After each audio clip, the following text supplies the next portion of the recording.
Hello and welcome to today's webinar. It's a pleasure to have Professor Chris Rapley CBE with us today, who is a Professor of Climate Science at University College London. And today's webinar is going to be looking at climate change, whether you like it or not. So Chris is a Fellow of St Edmund's College, Cambridge, a member of the Academia Europea, patron of the Surrey Climate Commission, and a member of the Science Museum's Science Advisory Board, and has had a very impressive career so far. In recent years, Chris was a science consultant on BBC One's Climate Change, The Facts, which was presented by Sir David Attenborough, and in 2003 was appointed CBE by Her Majesty the Queen. In 2008, he was then awarded the Edinburgh Science Medal in recognition for his significant contribution to the understanding of well-being of humanity. Most recently, Chris's interests have lied in looking at the role climate scientists play in society and the communication of climate science. It is a pleasure to have Chris join us today to present this webinar. As always, there will be time for questions at the end of the session, so do please submit your questions in the chat box in the bottom right-hand corner of the screen at any point during this webinar, and these will be asked on your behalf at the end. So thank you very much for logging in, and I'll hand over to Chris. Thanks very much, Brianna, and good morning, everybody.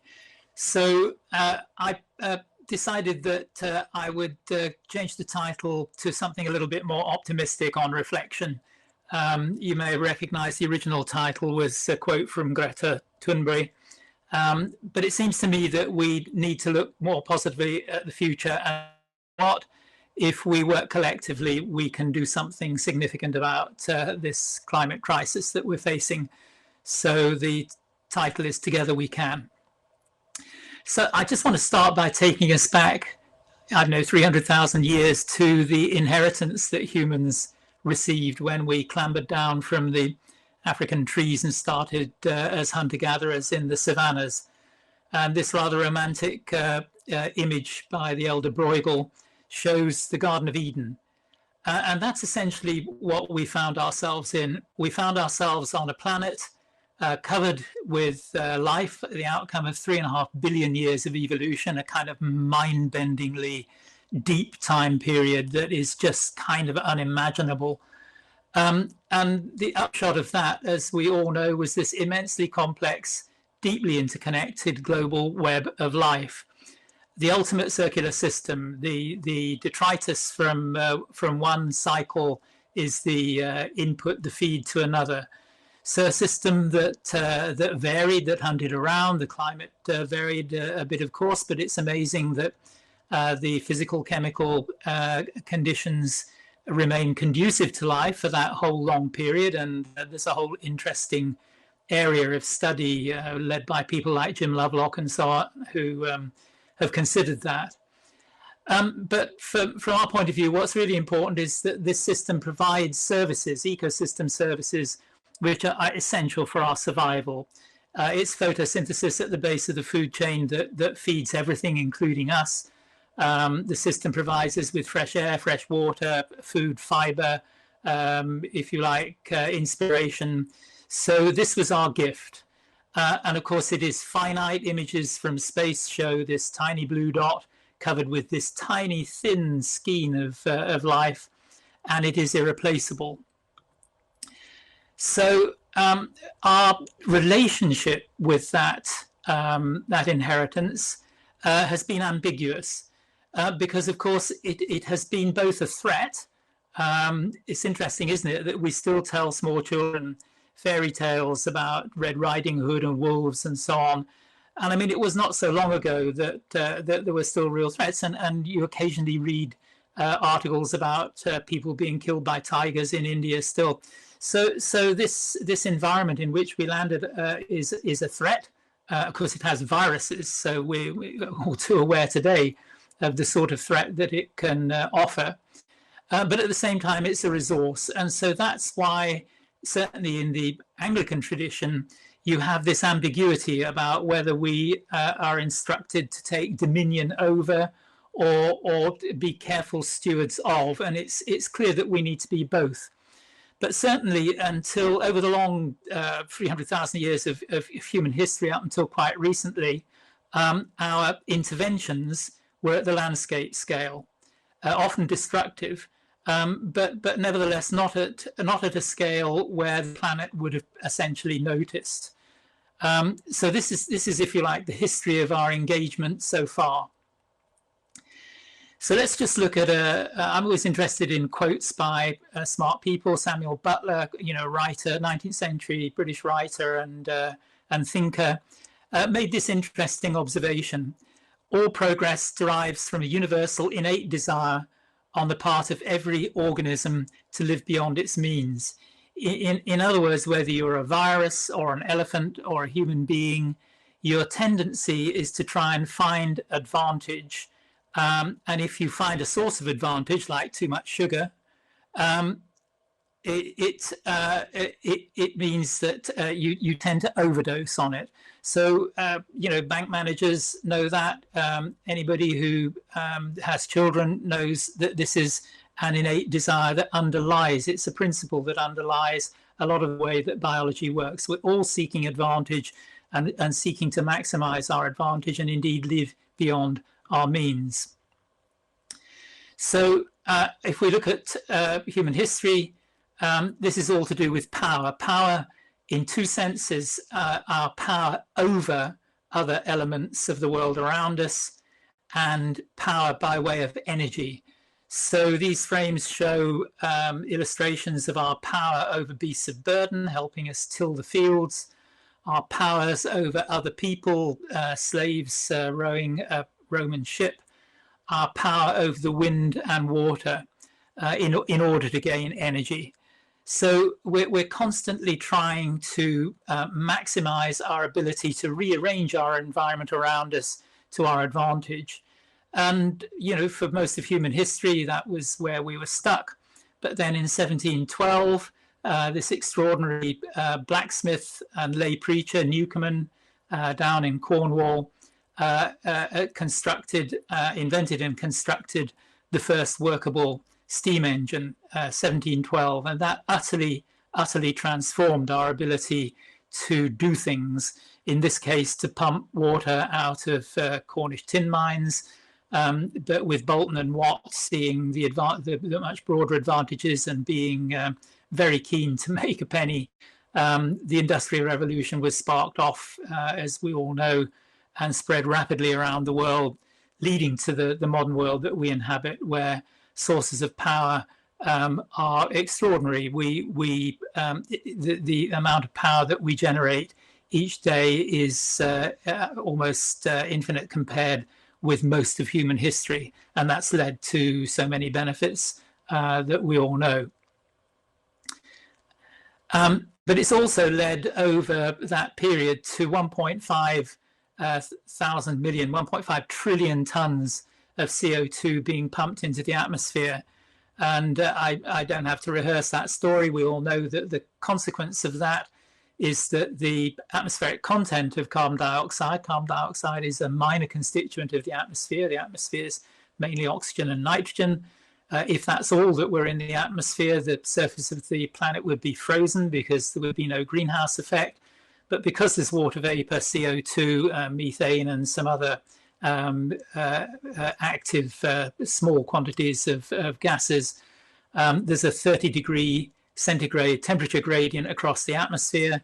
The atmosphere is opaque because of these minor constituents. If you look at the infrared image of the planet in the background, you can't see the surface through the dark area because it's hazy and opaque.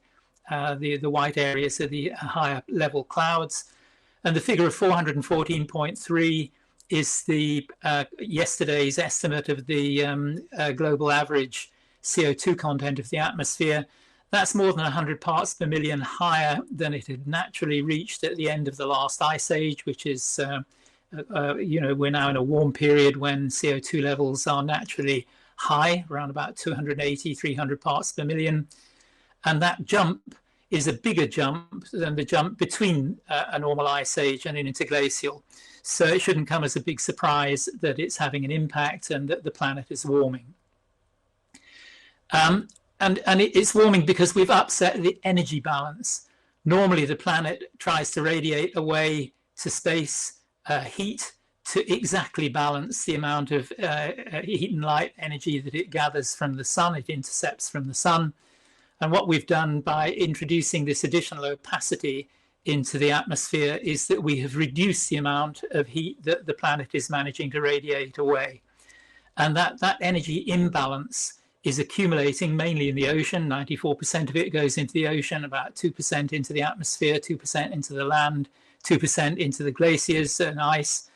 And that imbalance is extraordinary. It's as if every person on the planet, or 7.8 billion of us, had 25 1.5 kilowatt electric kettles running continuously, pumping that hot water into the ocean, which is indeed where it goes. And the point is that this is now different. This is no longer a regional or local scale intervention. This is an intervention at the scale of the planet. It's affecting the planet's metabolism. I should add that that heat imbalance is about 20 times the total amount of energy that humans are generating as I speak. And so since still the vast majority of that's being generated by fossil fuels, and the CO2 is the consequence of using that form of energy rather than some other forms, renewables or nuclear, the impact on the planet is an order of magnitude or more greater than the net benefit that we're generating. So it doesn't take a rocket scientist to see that that's probably not the best of ideas. So as the energy accumulates in the system, in the climate system, that's the ocean, atmosphere, ice, land, there's a series of consequences. So the world warms, ice and snow melt, sea levels rise because the ocean expands and because ice and snow deliver water and ice to the ocean. Because the temperature gradient between the equator and the poles changes because the poles are warming faster, ocean and atmospheric circulation patterns change. A warmer atmosphere can carry more moisture, 7% for every degree centigrade. So the water cycle accelerates. That means that it draws more moisture out of dry areas and it tends to dump precipitation in more intense bursts. Extreme weather events increase, ecosystems respond, food and water supplies are affected, infrastructure is damaged directly or requires upgrading, people and species are impacted, and economic and political stability are affected. So if this sounds like a kind of linear cascade, as I've sort of illustrated on the right, it's not, because the system, the human system as well as the natural system, is so interconnected that there are all sorts of consequences that feed back. So the fact that food and water supplies are affected has impacts back into the system that then cause further cascades of consequences. So it's very difficult for the human mind to grasp the complexity of what's going on.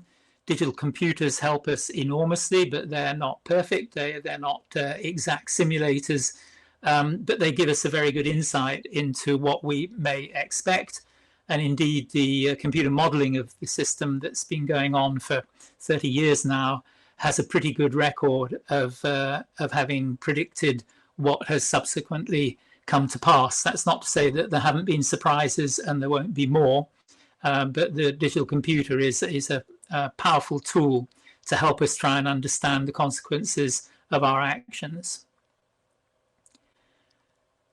So after 30 years of prevarication, the international community of nations, having been alerted by the climate science community with very clear evidence and warnings, finally decided that rather than arguing about whether we should do something about it, that we will do something about it. This is at COP21 in 2015 in Paris, the Conference of the Parties of the United Nations Framework Convention on Climate Change.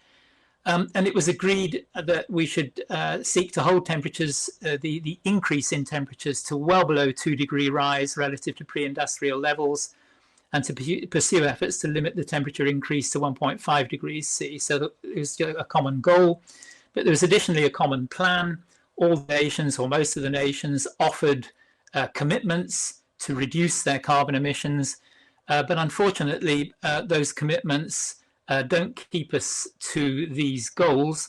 If we pursue the commitments, we'll end up at the end of this century round about 3.4, maybe 4 degrees. Obviously, there's some uncertainty.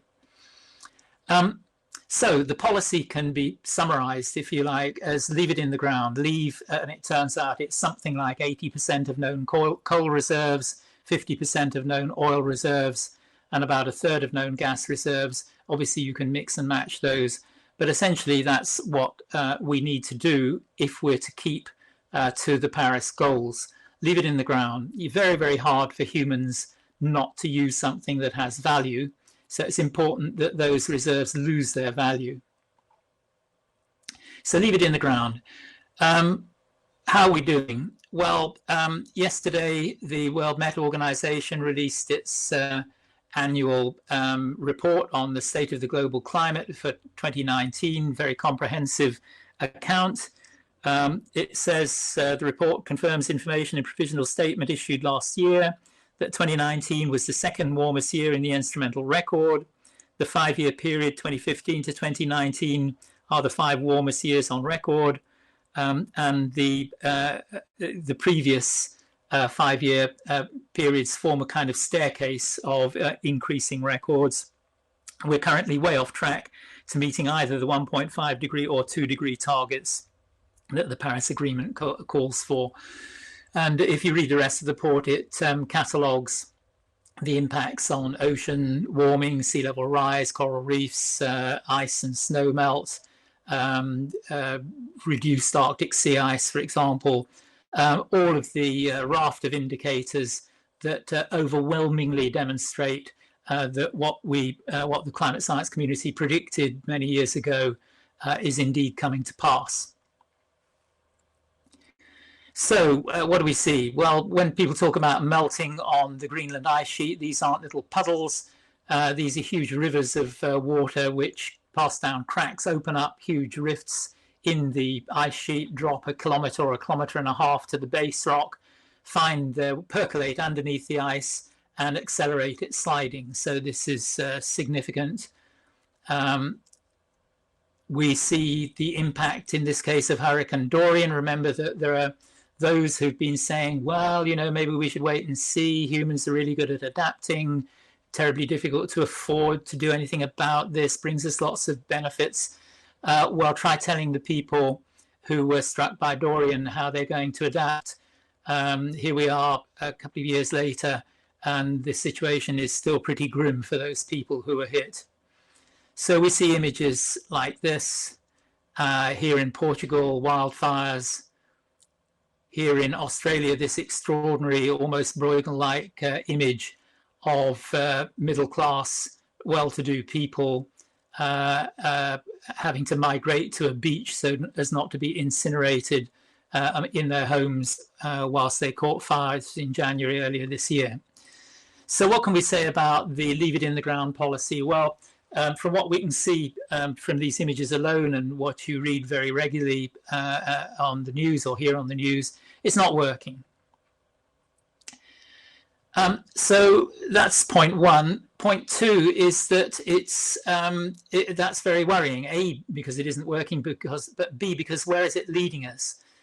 What the climate science community knows is that in any complex interconnected system, you can push it and push it and push it, and it will incrementally move and move and move, possibly not linearly, but it will incrementally change until you get to a point where a threshold or tipping point is reached, and then something in the system shifts to a new mode of operation. And we're aware of a number of these tipping points in the system. The Amazon rainforest, if you dry it out enough, will suddenly flip to becoming, over a few decades, a savanna, utterly changing the way that whole vast region functions and having a global scale impact. The loss of Arctic summer sea ice is pretty well advanced. If the Greenland ice sheet warms much more, then we will go through the tipping point where it will become unstoppable. And that's interesting because I brief a lot of people, business groups, lay groups, and often preaching to the converted, as I probably am or possibly am today.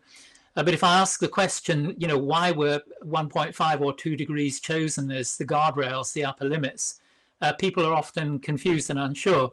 But it's because if we go beyond those limits, and indeed possibly those limits are not sufficiently cautious anyway, but if we go beyond those limits, then we will start tipping these tipping points.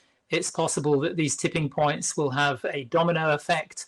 The color codes on this diagram show the thresholds where the best estimate of the climate community says they will go.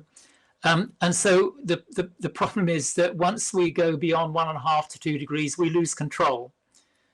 At that point, the system will just run away. It will go to whatever state that it ends up in. Frankly, the climate science community finds it extremely difficult to know where that final state will be. But the whole point of trying to stay below 1.5 and 2 degrees is that we still have some control over where we end up. And of course, losing control is something that certainly the great British public are very worried about. So this should be a cause for considerable alarm that at present we are not on the route to staying beyond these limits. So the losing control could have lots of consequences. I'll just illustrate it with this. This is a map averaged over the globe for a year of not temperature, but wet bulb temperature. So a combination of humidity and temperature.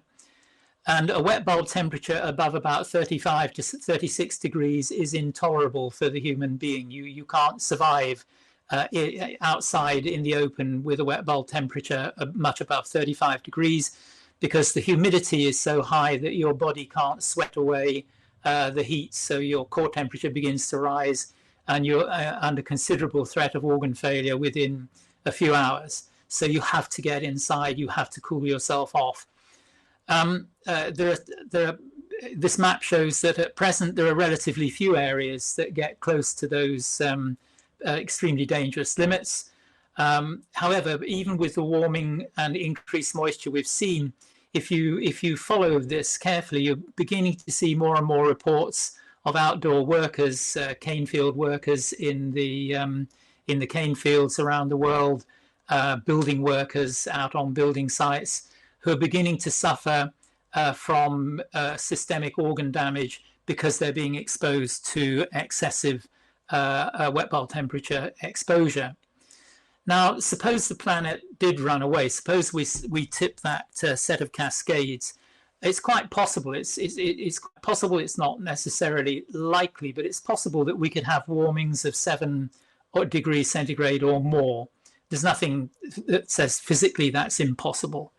So suppose we had a warming of 7 degrees around the planet. Then the map suddenly looks very different. All of a sudden, vast areas, highly inhabited areas of the planet stretching way up to mid-latitudes begin to experience very significant chances of wet bulb temperatures of 35 degrees. Notice that the sort of grey-purple areas are well in excess of that. So this would impact billions of people. It would make life intolerable for them. And so there would either be mass mortalities or mass migrations. Essentially, under that unlikely, very low probability, but not impossible scenario, if we're not careful, then we could have a massive, massive impact on the habitability of the planet. And of course, that would have a significant impact on migration. And we know that migration is a really significant issue. We know that migration has destabilized European politics. You could argue that it was the underlying cause of Brexit, which many of us feel is an unwise direction that we're heading in. But that's my personal opinion. Others may disagree. But migration has certainly destabilized the society that we're in. And the migration has been relatively minor. Now, a lot of that migration has been driven by war and other social circumstances. But climate change has already been acting as a threat multiplier and accelerating that migration. And certainly we've seen nothing yet, if indeed we head in the direction that we look as if we might. Security services and military have been thinking about this for a long time. This is a quote from a 2014 US Department of Defense report. Rising global temperatures, changing precipitation patterns, climbing sea levels, and more extreme weather events will intensify the challenges of global instability, hunger, poverty, and conflict. So in an already unstable and unhappy world in many areas, climate change is acting as a threat multiplier. So this is a big challenge, greatest collective action in history.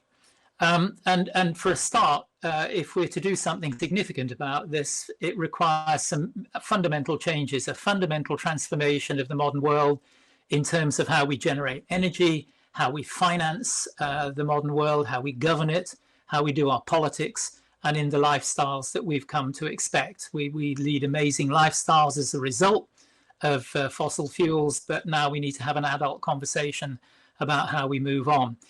If this were the only issue, then you can see that it's somewhat challenging, but it's more than that. The evidence that we need to change is complex, technical, and uncertain. That doesn't help with the politics. There are lags and irreversible thresholds in the system, so by the time you see something clearly, it's already too late.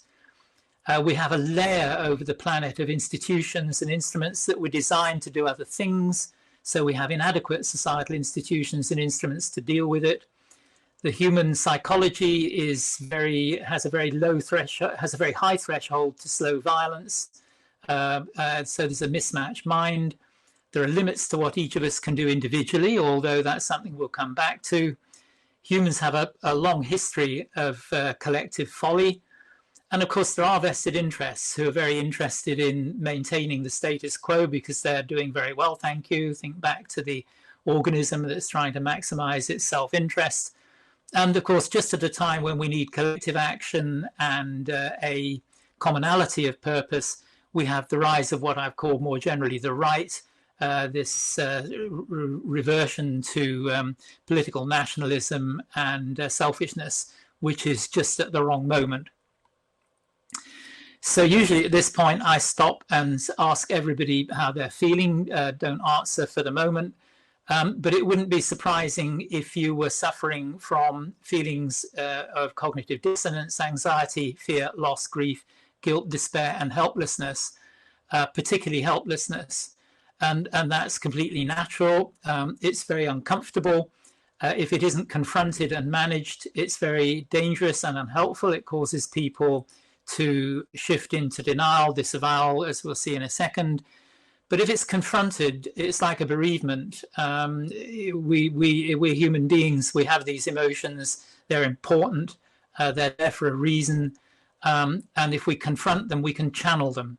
If we don't channel them, then you as an audience can walk out into the tender mercies of the Daily Mail or the Daily Express or any of the sources who are trying to tell you everything's fine, don't listen to Chris, he's just after power, influence, and grants, which of course is true, but that doesn't mean that what I'm telling you isn't right.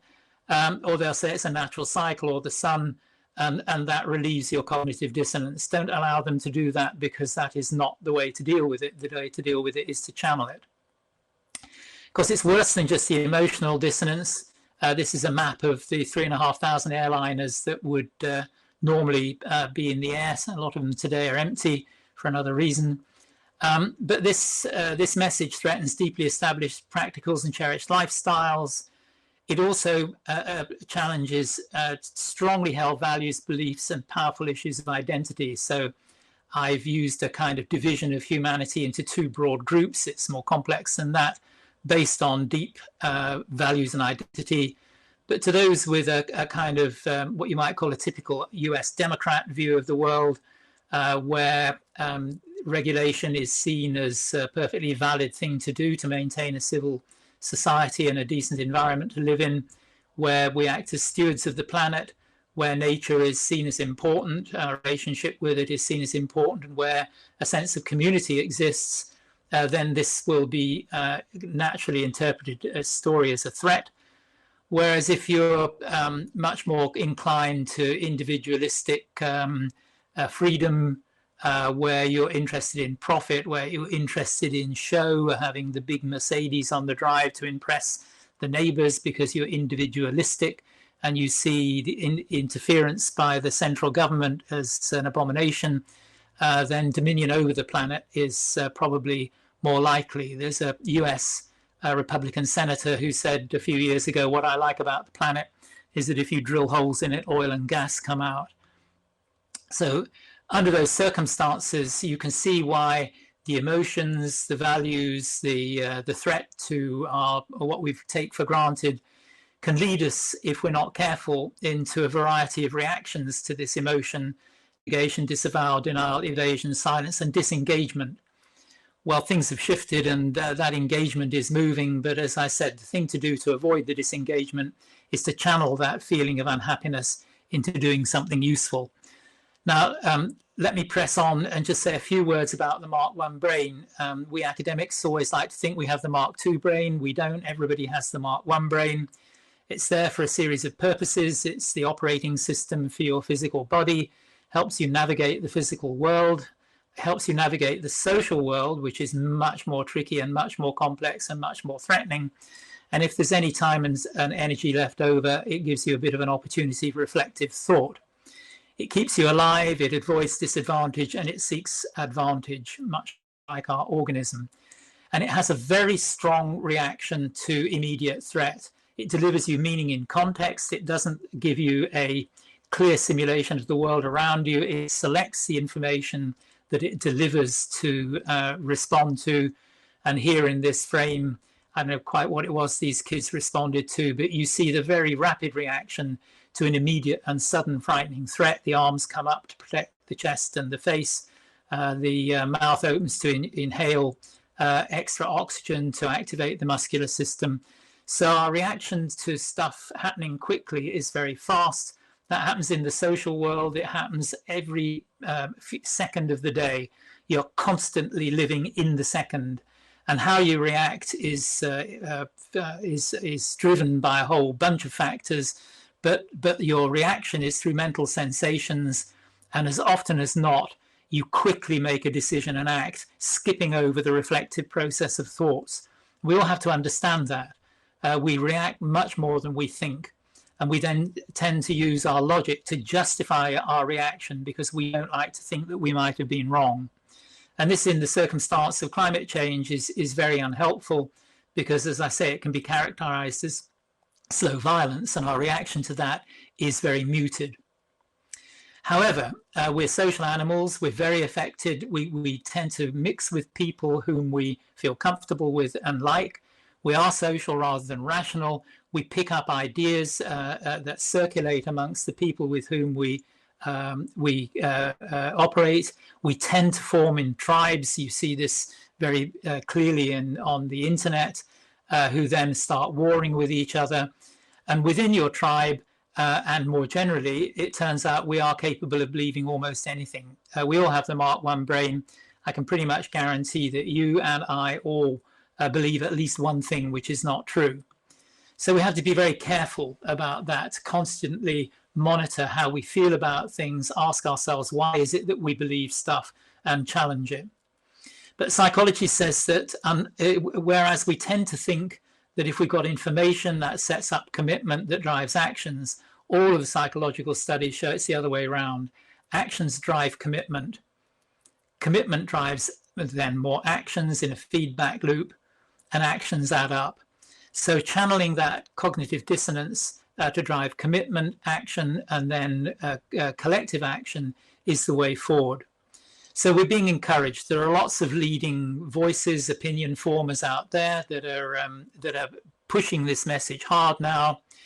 And we have some very we have a very particular individual, Greta Thunberg, who's done this remarkable job in motivating millions of young people around the world who are saying, you know what, the intergenerational justice of you older generations bequeathing us a damaged planet is simply not tolerable, and we're going to do something about it. Good for her. And we're seeing action by way of civil disobedience. It's certainly true that simply marching or signing petitions doesn't seem to have done very much so far. So civil disobedience may well be having an effect, although clearly some actions like digging up turf and gluing yourself to tube trains may be slightly unhelpful.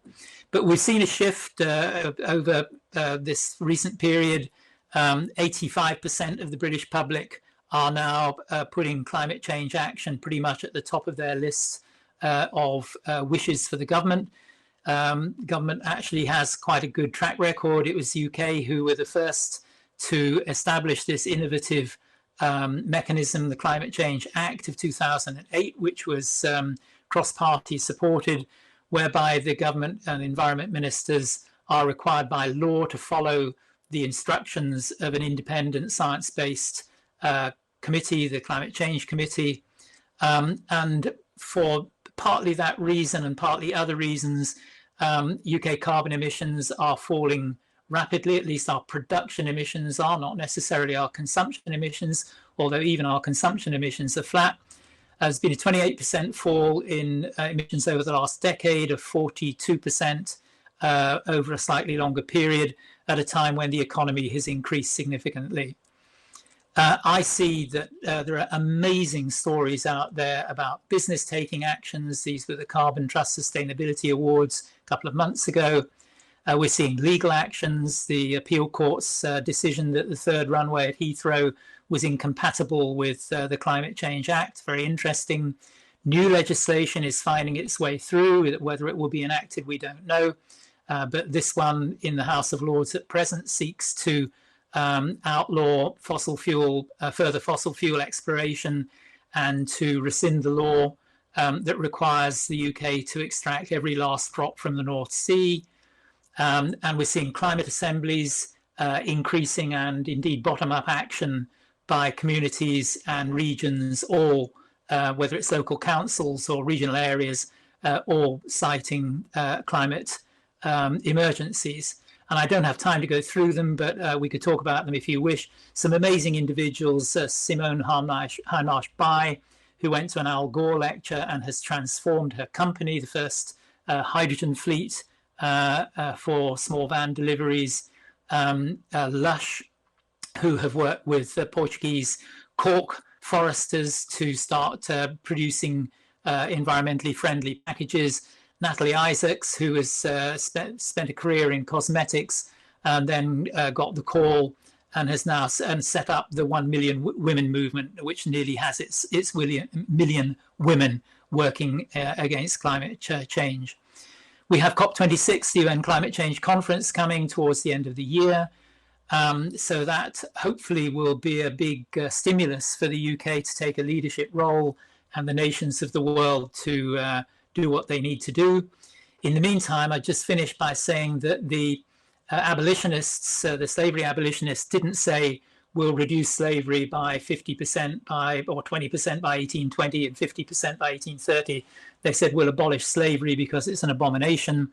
Similarly, the suffragettes, the civil rights movement, and now Women for Justice need an absolute call. And I'm not fond of the trajectories. I think the main call that we should all adopt is abolish fossil fuels, abolish them. Then we can have an adult conversation about the trajectories that each of us collectively, individually, and each sector can follow to ensure that that happens in the fastest pace possible. It's one big collective thing that we all need to establish. And my final message is that together we can. So I'll stop there. Brilliant. Thank you very much, Chris. That was really interesting. You touched on so much there, and I hope that will spark some good debate with some of the attendees. So if anyone does have a question, do submit it in the chat box in the bottom right-hand corner. I just want to ask you a question, really. You loosely touched on COP26, and just looking at some of like the legal actions, really, the legal perspective. What do you feel needs to be thoroughly discussed and addressed at COP26? Well, the main thing is that the nations of the world need to come back with better, improved commitments compared with the ones that they made 5 years ago. And that was always the hope. And so there's a lot of groundwork going into the preparations now, attempting to persuade particularly the big emitters to come back with more ambitious goals in terms of their carbon reduction targets. If that could be achieved, if we could get a set of reduction targets that genuinely met the 2 degrees limit, then that would be a fantastic success. And of course, if once you have made the commitment, then one also wants to see that it is serious. In the UK, we have the Climate Change Act. Other nations are either in the process of adopting something similar or considering it. But we need to see that they are serious about the numbers that they bring forward.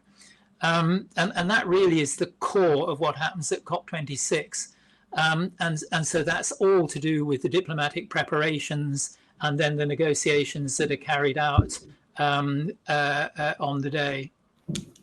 Brilliant. And in terms of the UK, in terms of our reduction targets, how on track do you think we are? Well, at present, we know that we're not on track to meet the 4th and 5th carbon budgets. So, the present administration claims that it wants to be the greenest administration ever. I've been to meetings in House of Lords and House of Commons recently where that mantra is being, that drumbeat is being played loud and clear. Great. Let's see them deliver. Yeah. Okay, brilliant. I've got quite a few questions in, so I don't want to hog you. So I've got one question that is looking at the point of no return for climate change. Is there a point of no return considered? He heard along the line that this previously regarded methane locked into the ice caps being released. Yeah, okay, well, 2 points. I mean, I said we can reach a point where we no longer have control over where the system will end up.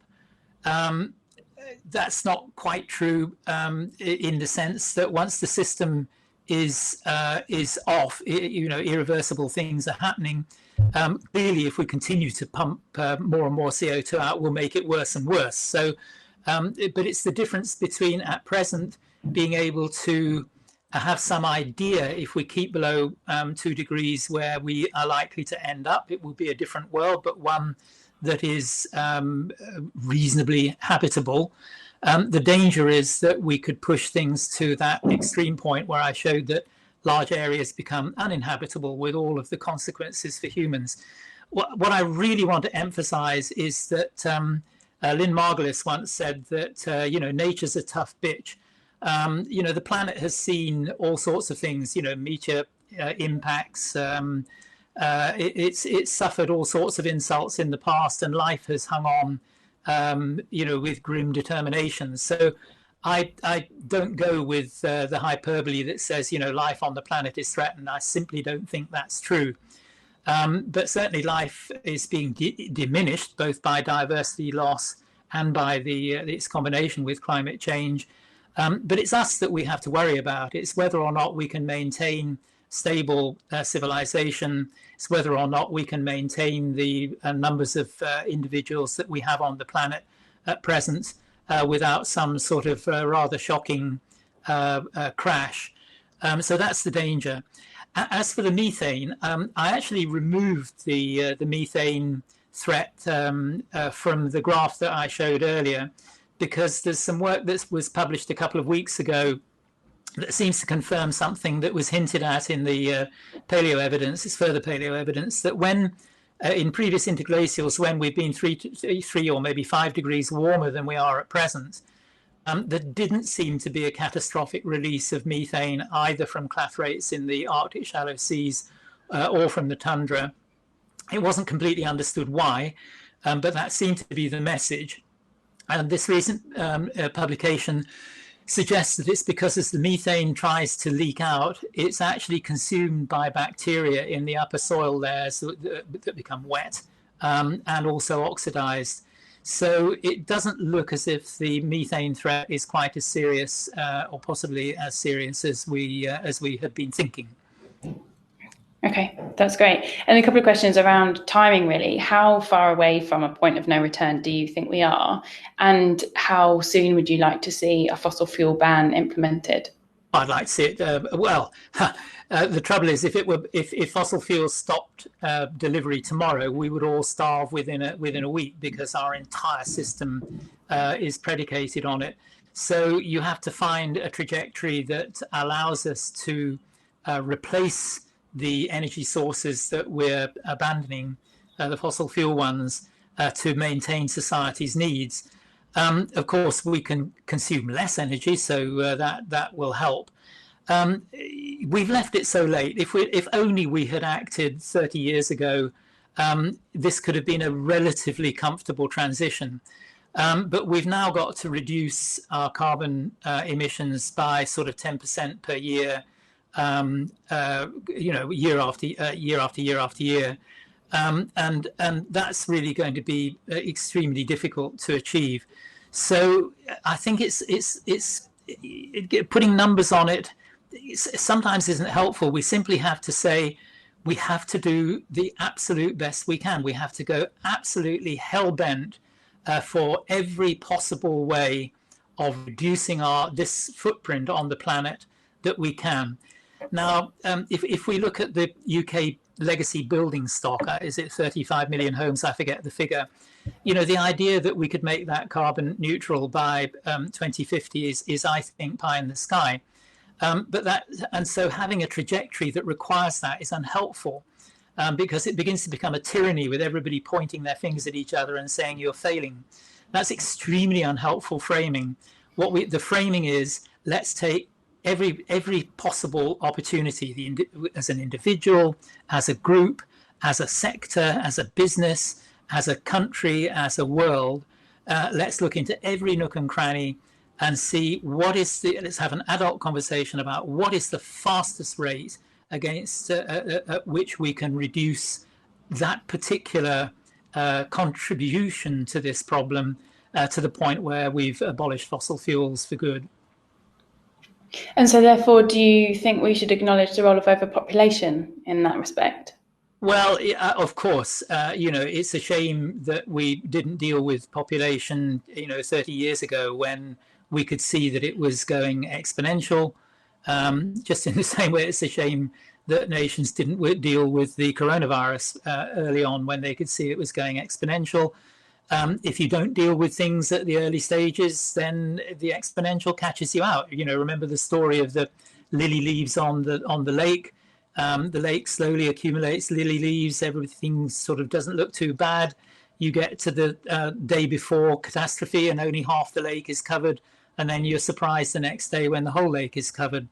So it's a bit late to start trying to deal with population now.